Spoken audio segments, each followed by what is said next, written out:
Hello and welcome to PubShorts episode 126. As somebody said on cricket commentary, just 74 episodes short of 200. It's called Brick Mm, by Brick, and my name is Dr. you're talking Kiki. about cricket. I don't want to talk about cricket. We may talk about cricket, but that's later Yeah, on. My name is Dr. KK. sadistic tendencies coming out here, Coco. And I'm the innovation officer at Inago. And I have with me somebody who's not quite happy to talk about cricket for some reason. We do not know why. We have no clue as to why he may be of English nationality. He may be interested in cricket. But anyway, Tony, introduce yourself, the show, and let's get on with it. I'm not going to talk about cricket. Thank you, KK. Good. Hello, everyone. I'm Tony O'Rourke. Welcome to PubShorts. I'm Vice President for Partnerships here at Inago. If this is your first visit to PubShorts, welcome. This is a regular podcast, videocast, whatever. It's a show that KK and I record where we discuss stories relating to the world of academic publishing and any aspects relating to research publishing, whether it's funding, technology, policy, you name it, we'll get to it. Yeah. And this episode is no different. We like to give episodes a theme, and the theme is linked to a song. We're both music. KK and I are both quite musical people. And this episode, again, as I say, is no different. This episode is called Brick by Brick. For those of you who don't know, this is a song by the Arctic Monkeys from 2011. And why do we call it Brick by Brick? Well, the song's driving piece by piece, brick by brick energy fits this week's stories perfectly, with libraries, platforms, and research partnerships slowly rebuilding the infrastructure of science, even as funding tightens and visibility rules keep shifting. And there've been some really, really interesting articles on this over the last couple of weeks. Talking about interesting articles, I'm ready to jump into the first one. It's from the Scholarly Kitchen and it's titled, What Do College Students Lose When Libraries Are Ignored? And Tony, obviously for such stories, I want your perspective. So I'll ask you questions, maybe probing questions at the end of it. So this is written by Jane Jiang, Director of Libraries at UCNJ, Union College. She has over 25 years of experience in academic and public libraries. So the post argues that ignoring academic libraries harms students and scholarship, and libraries are crucial for teaching information literacy, research ethics, and critical evaluation skills. I completely agree with that. Students tend to form their own opinion if they go to libraries and seek out research and study it. These skills are essential for students, especially for those new to academic culture or needing extra support. The rise of AI tools, which is pervasive these days, highlights the need for librarian guidance in responsible use and information evaluation, and cutting library resources or staff, even if hours are extended, diminishes the quality of student support. I think you will completely agree to that, Tony. Librarians, yeah. Absolutely. Yeah, Absolutely. so when libraries are overlooked in institutional planning, the entire academic mission suffers, and colleges must see libraries as central academic institutions, not just spaces for study. This means supporting staff, including librarians, in curriculum development and providing professional development related advice. So the research publishing community has a stake in strong libraries, strong agreement, because they ensure informed and ethical scholarship, and supporting libraries as is an investment in the foundation of quality research and publishing, which is something that has been under the spotlight in terms of research integrity issues and obviously slop and everything getting through. Yeah. So with that, so what are your overarching thoughts? And I think I'd like to put this in perspective to, I think, Rick Anderson's article around, I think, November, if I'm not mistaken, Thanksgiving, where he also had a similar argument in terms of how funding needs to improve for libraries. And this is from the Scholarly Kitchen, which, if you've never looked at the Scholarly Kitchen, is a wonderful resource made available by SSP, the Society for Scholarly Publishing in the US. There was another article this week, in fact, on the very same subject, about not just about the principles, but some of the actual practical things that research libraries should be doing to support their research infrastructure. I hope we'll get to that story. Yeah. At another point. No, I can't say any more than what Jane says. I'm a huge fan of libraries. I've worked with libraries since the 1990s. I've been using libraries as a student ever since when I had hair. So for a long time, they provide an absolutely fundamental role in the whole sort of research infrastructure and in the learning infrastructure for an institution. And without libraries, you lose gatekeepers, you lose access to resources, you lose access to curation, you lose access to expertise in terms of how content should be brought together. Um, but as Jane Jiang says, the role of the library has had to evolve, and this is no different from what's happened over the last 30 years, evolving from being printed collections to electronic resources. There was no such thing as a systems librarian 30 years ago, I don't think. Now a system librarian, a tech librarian, a research innovation librarian. These are real jobs. These are real active work roles because libraries have had to evolve in their roles and the skills that they need to acquire in order to remain current. So no, they've provided an absolutely fabulous resource. Right. And quick question: how are public libraries in the UK compared? I mean, I know that in India they are diminishing in terms of the funding and everything, and it's very difficult to find even a good Yeah. public library. So how are things in the UK? Oh, sadly, it's the same. Unfortunately, public libraries in the UK are funded at a regional level through local taxes, and so a local council, for example, will fund library services. And increasingly, you're seeing libraries close or diminish in terms of what they can offer. Right. Where I live here in the southwest of England, we had a very nice large library serving not a large population, to 20,000 people, but the building they were in sadly required so much funding to bring it up to the right standard. They ended up moving the library into a former bank, so it's about a quarter of the size it was before. But that's just one story out of many, many, many. At least we've got a library. Many towns have lost their libraries. Right. Moving on to some more disappointing news from across the Atlantic. This is from the New York Times. The upshot: the US is funding fewer grants in every area of science and medicine. So this is not a surprising thing, but the details are the ones that I'd like to focus on. So if you've not been aware, US government is funding fewer scientific and medical grants across the board, and this is due to a policy change that is affecting both the NIH, National Institutes of Health, and the National Science Foundation, the NSF. So at the NIH, so it's a wonderful sort of a graphic. At the NIH, funding for competitive grants decreased by 22% in 2025 compared to 2015 to 2024 average. This resulted in fewer grants being awarded in areas like minority health, nursing, human genome research, and mental health. I mean, all those, I guess, DEI related things that we talk about. The NSF saw a 25% decrease in competitive grants with significant reductions in social sciences, biology, and geosciences. The government also cancelled or froze thousands of active health and science grants, citing a lack of alignment with its priorities. And this reduction in grants has led to increased competition for federal funding. For example, the NIH prestigious R01 grant or the grants saw a decrease in funding with fewer applications being successful. And there's also been a drop in grants mentioning diversity, equity, and inclusion, as I mentioned already. The NSF has also reduced the number of graduate research fellowships, particularly impacting life sciences, psychology, and social sciences. So I mean, I don't know. It's so disappointing in the sense, but we've sort of traced this over the last year or so, and it's not surprising. But the actual numbers are quite surprising for me. What are your thoughts, Tony? I think the numbers speak for themselves. I think it's sad. It's sad to see the US losing its position as the premier Yeah. center for funded academic research, and they are.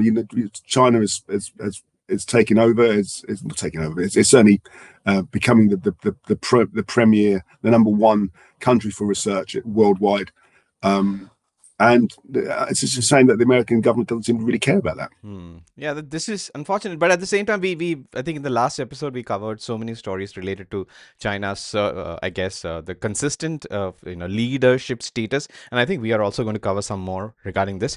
But you mentioned another scholarly kitchen article. I hope that there are two more, and the first one that I'm shifting to is called Building an Intelligence Infrastructure for Science. A very interesting article, especially the research and the theories behind it. So the authors propose a system called KGX3, which is inspired by Thomas Kuhn's theory of scientific revolutions to help science monitor its own progress in real time. So it's basically to evaluate how, let's say, an article which has not been peer reviewed. Let's just talk about preprints, how it might eventually contributing to the sort of the advancement of science, how novel it is, and how it could eventually hit. I mean, have impact on policies and social impact, etc. So the current methods for evaluating such things like topic modeling and citation counts look backward and aren't always accurate for understanding the knowledge uh, evolution. But KGX3, on the other hand, analyzes research papers to determine if they confirm, stress, or break existing paradigms, classifying them into normal science, crisis, or revolution stages. This system aims to provide an intelligence infrastructure for science, enabling funders, universities, and publishers to make more informed decisions. And the Thomas Kuhn Foundation is offering KGX3 as an API for the public good, emphasizing transparency, accountability, and open access, and not as a commercial product. So, what I've actually, Tony, a couple of weeks ago, I think I took a deep dive into KGX3, and I was not aware of the Thomas Kuhn theories in terms of predicting the impact, and it sounds appealing. But I've also had critics of the theory, as well as in terms of whether this is valid enough to justify building an app. But as long as it is available for people to use, and let's see how accurate, or in terms of telling the future of what the impact might be. But anyway, so your thoughts on this? You might have also read about this previously. I have read about this. I'm not so concerned about Thomas Kuhn's theory. I think it's an interesting application. It's an interesting idea. I think that the bigger picture for me is the growing importance of preprints, and the fact I've said this before. With my crystal ball, the preprints at the moment I think get a bit of a harsh rep. Yeah. They're not really being appreciated in the way they should, and there's this assumption that preprints don't have the same kind of academic value as journals that go through peer review do. That's rubbish, and what we're going to see over the next couple of years is the perception changing to something quite different, where the users will understand the kind of rigor, the kind of effort that goes into making sure that any preprint that goes into the market is actually being thoroughly checked and there is value to it. So no, I think that anything that will raise the reputation or the impact of preprints, I think, like this is a good thing. And actually, I know one of the two authors of this paper quite well. So and he wouldn't, Gareth wouldn't write a piece like this unless he really thought there's a lot of value. Yeah, and a huge shout out to all the screeners and all the preprint servers who actually comb through all the submissions to make sure that they are, let's say, before being accepted, they go through sort of rigorous, not as rigorous as peer review, but nevertheless rigorous evaluations. Well, you say that. I mean, I have conversations with lots of organisations, including preprint organisations, and some of the screening processes that take place, some of the questions that are being asked, in my mind, is more rigorous than some of the online journals that are there that use perhaps arguably a more light touch to the peer review approach. Right. No, I think they are sometimes falsely conceived. Yeah, and we've talked about this before. Such screeners who do a wonderful job already need support in terms, because the submissions to the preprint servers are increasing, just like publication volumes overall. But the rise of preprint servers ever since the COVID means that more preprints are there, as in the scale of, I guess, increase is higher in preprints. So they need support, and maybe things like KGX3 can help support, apart from many other automations that probably are in the pipeline. And we know that our own AI tools, like Inago reports, are being used in this way. So yes, absolutely, I agree. Excellent. So I promised a couple of articles or stories related to China. The first one came to our attention. I mean, this is the only one, I suppose. It's a research information press release. It is titled "Clarivate and Chinese Academy of Sciences release research fronts report." So I guess we've talked about it last year, as well, if I'm not mistaken. This report identifies 128 research fronts, including 110 hot fronts and 18 emerging areas of study.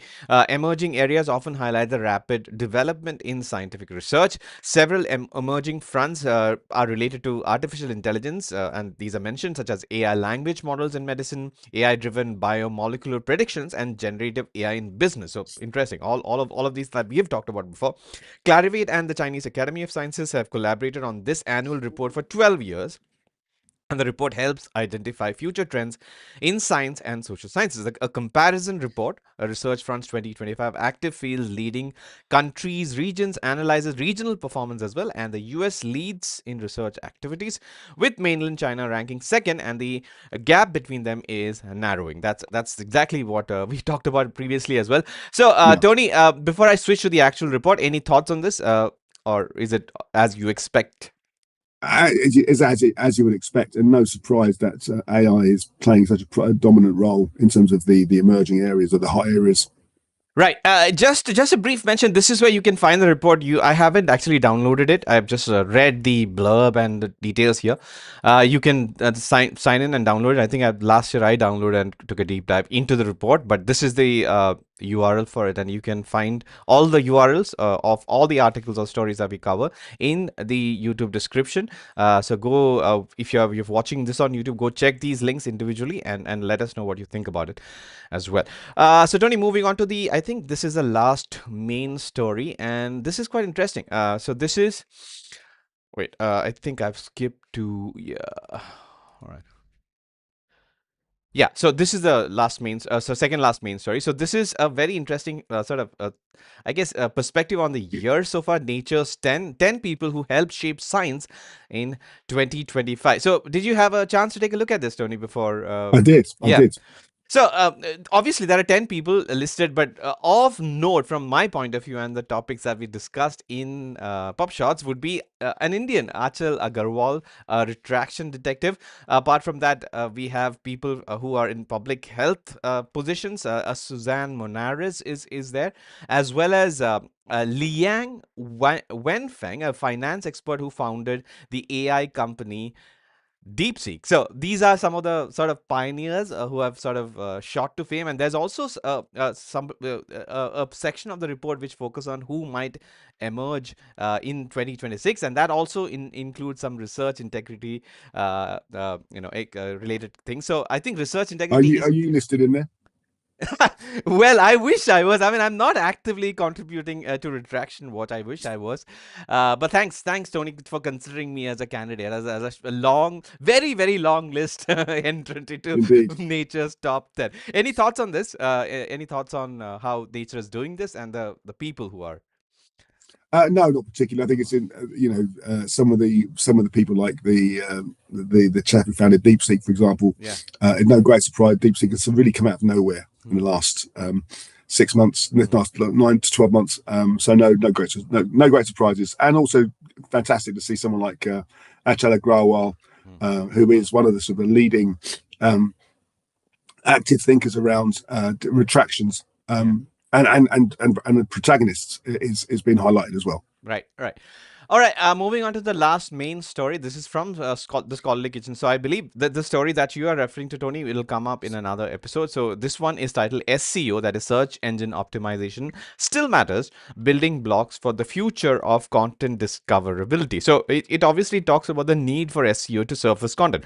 But apart from SEO, it mentions academic SEO and GEO. So if you're wondering what GEO and SEO do, academic SEO is sort of an extension of the search engine optimization that normally happens, but it extends Yeah. discoverability to academic search engines and repositories, focusing on clear metadata and structured abstracts. So on the other hand, generative engine optimization, or GEO, which is very catchy these days, everybody's doing it, is emerging, focusing on making content understandable, comprehensible for AI, and it is also to ensure that such content can be or are surfaced in AI systems, for example, like ChatGPT. So it discusses AI's role in search, means publishers need to optimize for both human and AI audiences. So that's something that we also discussed in many previous PubShorts episodes, that currently most of what we publish is intended for human consumption, and they're not structured enough for an AI to do things properly and to surface the right information. So in terms of the future sort of responsibility of the publishers, they also need to be in a machine readable, machine friendly format, and so that would also help in ensuring academic SEO and geo strategies to be effective. So discoverability, Tony, is crucial for public trust in Um, science, yeah. especially with the rise of misinformation, and publishers need to ensure trustworthy content ranks higher than unreliable sources. Very important. Yeah. Yeah. And finally, the future of search might involve greater fragmentation across specialized databases and AI tools, requiring publishers to adapt content strategies, and content may need to be created for AI ingestion, which is what I just mentioned, potentially Yeah. changing the role of publisher websites. And licensing and training data rights will influence on how publishers approach the concept of discoverability and work on this problem. So excellent sort of a overarching view of where things stand in terms of, I guess, content that is hosted by publishers but needs to be sort of adapted for SEO, ASEO, and GEO. What I are mean, you? it leads to the bigger picture, not specifically about SEO and GEO, but more about the future of the website in terms of, Right. what is a website in 5 years' time not going to look like, but what the kind of engine that's driving a website. What are you going to need? What will an academic publisher need to ensure is there in order to remain current and valid? That's the bigger picture. What Right. sort of investments will publishers need to make, particularly at a time now when revenues are falling? The impact of policies in the US, for example, meant been lots of cancellations in the US. So lots of publishers are really struggling at the moment to keep up their revenues even to historical levels. So how is this all going to be funded? But it has to happen. It has to happen in order to remain current. Right. Well said. This is also very important from a marketing, so like marketing services point of view. Our colleagues in Charlesworth do that for publishers, so they are also working on GEO and SEO for publishers and Yeah. publisher content. And that's quite a nice segue to our quick hits. The first quick hit is about our colleagues succeeding in something. So, company of biologists renews deal with Chinese Academy of Agricultural Sciences. So it's obvious what is so the deal was secured with the help of Charlesworth, our colleagues, a regional agent. This deal runs from January 2026 to December 2028, and all 35 Chinese Academy of Agricultural Sciences CAAS member institutions can use the agreement, and corresponding authors from participating Chinese institutions can publish an unlimited number of research articles as open access in the COB journals, and they won't have to pay APC, obviously. So if you were wondering about that, so any thoughts on this? It's just another. Not specifically about this particular story, although congratulations to COB and congratulations to our colleagues at Charlesworth. This is more the bigger piece around this is that there is this perception that if you're a small society publisher or a small publisher, you'll struggle to break into these sort of large read and publish type deals because most of the money is being sort of allocated and spent with the big publishers, the Wileys, the Elseviers. It's as you'd expect because there's such a large part of the budgets. But if a publisher picks the right partner like Charlesworth, then you stand a much better chance because they have the right network, they have the right kind of contacts, Right. they understand what that market needs, and they also appreciate, and as do the libraries, the importance of those specialist society publishers with really high value journals to offer. So no, I think working with organisations like Charlesworth definitely will help achieve these sort of read and publish type goals. Excellent. So, if a publisher or if somebody from the publishing industry is watching this, where can they learn more about Charlesworth's services and maybe approach them, Tony? I think you just need to go to the Charlesworth website, www.charlesworth-group.com, and get in contact with any of my colleagues over there regarding this. Mike Evans, who's the CEO, will be happy to help. Excellent. Moving on to the next story, it is also it's a new story. So Google and Bloomsbury strategic collaboration. So what does that mean? The goal is technology innovation and AI powered learning. Bloomsbury will use Google Cloud's AI technologies like Notebook LM, Vertex AI, and Gemini Enterprise. And obviously Gemini is the Google brand, and Learn LM is a version of Gemini specifically for learning, which I wasn't actually aware of, Tony. It's a new sort of a learning for me, interestingly. And so what Bloomsbury are planning to do is to improve book discovery and sales and improve learning outcomes, which is great. Bloomsbury Digital Resources is already a digital education provider, and Bloomsbury expect to improve trend analysis, book sales, and inventory management using AI. I'm very happy that Google, one of the leading AI brands, is helping book discovery and book sales. Tony, I'm very happy. What are your thoughts? And what better organisation to be partnering with Bloomsbury? Fantastic publisher, great books. Not just Harry Potter. They have a huge range of academic books as well. No, I think it's lovely to see. Traditional book publishers like Bloomsbury can survive and thrive in today's market. Yeah, and a couple of more news stories from STM Publishing News. The first one, Max Planck Society becomes a PeerJ annual institutional member. This means researchers from Max Planck Institutes can publish in PeerJ journals for free. They just need to Yeah. be the corresponding author or an admin author. The Max Planck Society has a long history of promoting open access. I guess we have talked about that as well. They were a co-founder of the Berlin Declaration of Open Access, and PeerJ's AIM program offers unlimited OA publishing to its partner. So, any of your observations regarding Max Planck or PeerJ? Well, I've haven't worked directly with Max Planck for a few years now, but I know certainly over a 20-year period, Max Planck were always one of the most innovative Mhm. and forward-thinking organizations when it comes to research publishing, either in terms of licensing or how content was made available. So it doesn't surprise me to see them being a PeerJ, an institutional member. And PeerJ is a journal that's becoming increasingly Mhm. influential. Right. And the last story that we have, Royal Society Publishing launches a modernized digital library on the Silverchair platform. Again, a very good news. Lots of library and books related information today. So, in this episode, this new library is hosted on the Silverchair platform, and it includes, Tony, extensive archive, all the way dating back to 1665 for the first. Yeah, Yeah, that's the incredible. transactions. Yeah, Yeah, yeah. the 10 leading journals focusing on interdisciplinary research are featured, and the new site offers a modern interface and improved discoverability. It also includes analytics, tools, and business intelligence. So it's so heartening to see so many library related news stories in one episode. Any thoughts on this before we wrap up this episode?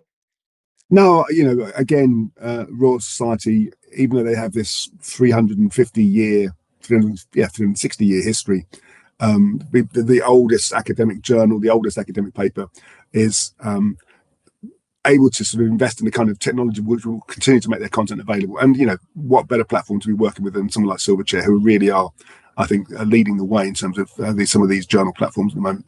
Yeah. And that brings us to the end of episode 126, featuring a song by the Arctic Monkeys.